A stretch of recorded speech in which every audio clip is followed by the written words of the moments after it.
Aujourd'hui une vidéo sur Saint François d'Assise et j'espère que le son sera bon. C'est un extrait de Causerie à l'ashram de Swami Paramatmananda à l'ashram d'Ama, bien sûr. Alors,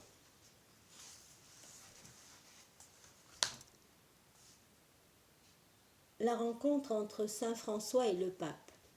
Beaucoup d'entre vous ont sans doute lu la vie de Saint François.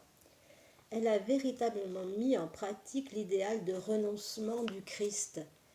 Il a eu le sentiment que pour être un vrai disciple du Christ, il devait suivre la voie qu'il indique dans les Écritures par son exemple et ses paroles. Nous pourrions être aujourd'hui disciples du Christ. En réalité, c'est toute l'idée, devenir disciple d'un être réalisé, pas seulement dévot. Saint François était donc un disciple authentique. Qu'a-t-il fait ? Il a tout quitté pour s'abandonner totalement à la volonté de Dieu. Il menait une vie de la plus grande simplicité, le minimum nécessaire. Nourriture simple, un vêtement sobre. En fait, c'était plus que simple. Il portait quelque chose comme un sac de bure. Quand donc Saint François, c'était vraiment un saint. Amma a dit qu'il était authentique. Elle est allée pendant des années à Assise où il a vécu pour donner 3 jours de programme. Bien qu'il ait vécu il y a des centaines d'années, au XIIIe siècle, on y sent encore sa présence. Amma dit qu'il était arrivé au but. Il est très rare qu'elle fasse ce genre de déclaration. De nombreuses personnes l'interrogent au sujet de saints ou de sages en général. Elle ne dit rien, ou bien elle se contente de sourire. Une telle affirmation est exceptionnelle de sa part. Et Saint François est donc un jour allé à Rome. Pourquoi ? Parce qu'il avait reconstruit une église de ses propres mains avec l'aide de ses amis et de ceux qui l'inspiraient. Mais l'évêque et les autorités ecclésiastiques de la ville étaient devenus très jaloux et un jour, en son absence, ils vinrent brûler l'église et un des frères disciples de Saint François fut tué. Alors Saint François pensa qu'il avait peut-être mal agi en reconstruisant l'église et que son initiative de renoncement était peut-être une erreur, puisqu'un de ses frères avait péri aussi brutalement. Il a donc décidé d'aller voir le pape. Il a pensé que le pape était le représentant de Dieu, qu'il savait tout et qu'il serait capable de lui dire si ce qu'il faisait était juste ou pas. Il a fait le chemin à pied. Est-ce que quelqu'un connaît la distance ? C'est un long chemin, un trajet long, pieds nus, habillés d'un sac de bure et mendiant sa nourriture. Ce n'est pas comme nous qui partirions en voiture roulant à 70 km/h et nous arrêtant pour manger dans un restaurant. Voilà notre style de pèlerinage. Mais lui, dans le froid, sous la pluie, pieds nus, parfois la nuit tombait avant qu'il ait atteint le village suivant, parfois il n'avait rien à manger pendant 2 ou 3 jours.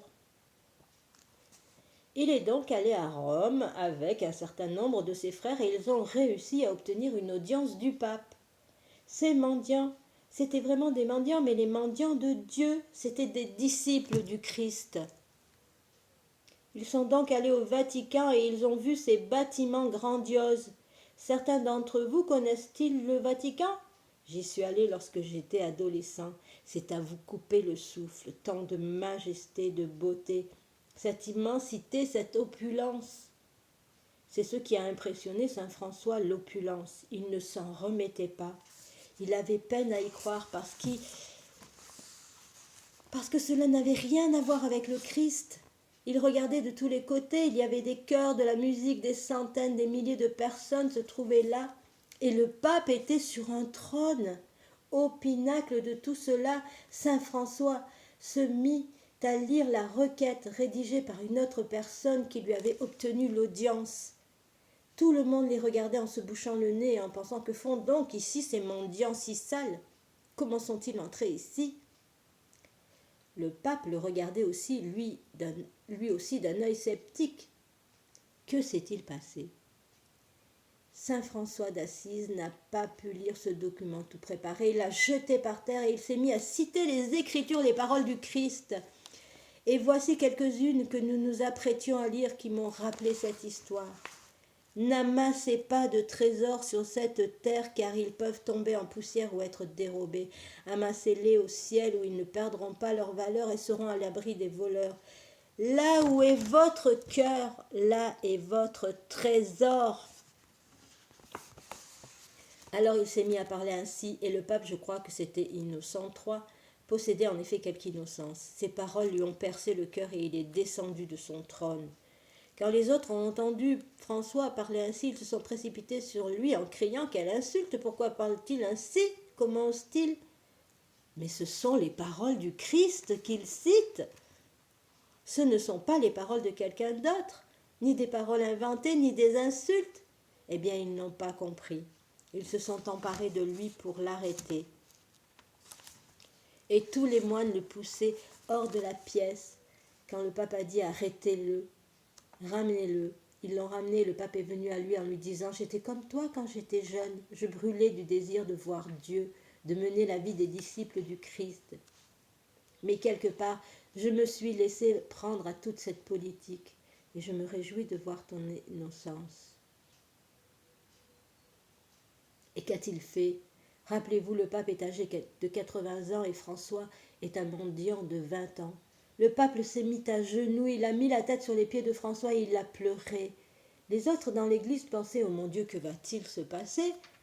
Et un homme futé dit « Ne vous inquiétez pas, le pape sait ce qu'il fait. » En témoignant du respect envers cet homme pauvre, il va ramener tous les pauvres à l'église. Bien entendu, ce n'était pas l'intention du pape. Il n'était pas si rempli de malice. Il était innocent. Il s'est relevé, il s'est retourné à contre-cœur s'asseoir sur son trône. Et saint François est reparti pour sa petite église à Assise. Si votre œil est pur, le soleil brillera dans votre âme. Mais si votre œil est voilé par de mauvaises pensées et des désirs néfastes, vous êtes dans de profondes ténèbres spirituelles. Oh, comme ces ténèbres peuvent être profondes. Qu'est-ce que cela veut dire si votre œil est pur? Le regard que vous portez sur les choses correspond à l'état de votre mental. Si celui-ci est plein de Dieu, vous voyez Dieu en tout. Un voleur voit partout l'occasion de voler, un objet à dérober. Une personne pleine de bonté découvre partout l'occasion de faire le bien. Tout ce que vous voyez correspond à la vision de votre mental. Les yeux sont comme des fenêtres à travers lesquelles tout pénètre dans le mental pour y être interprété. Cela revient un peu à porter des lunettes de soleil. Si vous avez des lunettes de soleil vertes, tout est vert. Si votre mental possède de belles qualités, tout est bien.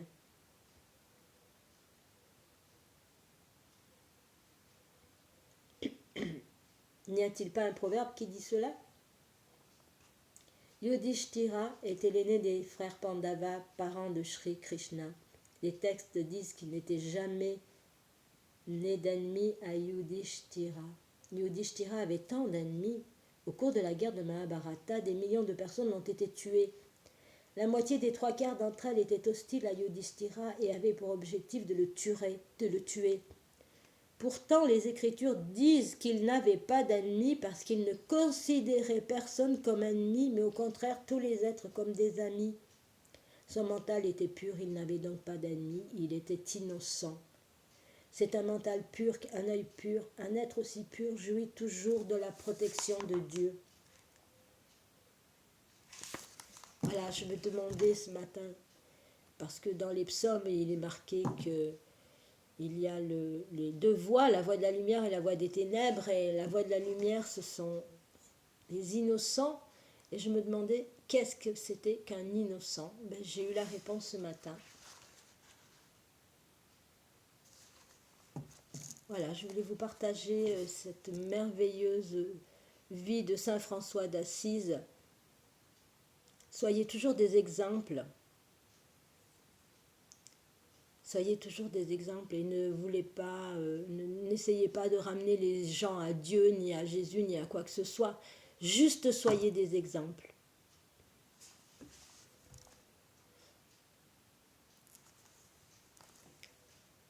Soyez bénis et surtout mettez Dieu à la première place. dans votre vie.